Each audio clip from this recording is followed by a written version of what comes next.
شغال يا هنيه، افرح يا اختي، رقصي زغرتك.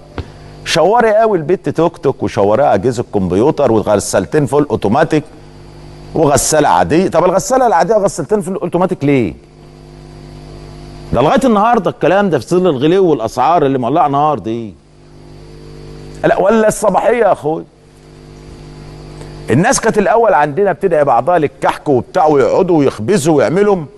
دلوقتي ما عادش الكلام ده عندنا في البلد، وفي بلاد كتير زي بلدنا. الو، تليفون محمود. الو، محل الحلواني فلاني، لو سمحت انا عايز 40 كيلو كحك. دلوقتي بيطلبوا الحلواني عشان يعمل الصباحيه. ويعني الناس اللي مكسوفه شويه بتبعت تجيب طباخ حلويات يعمل لهم الصباحيه.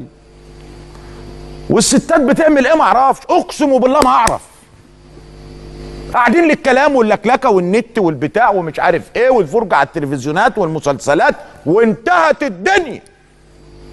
ما تقومي تربي لك فرختين، ولا تربي لك بطتين، ولا معزتين، ولا خروفين.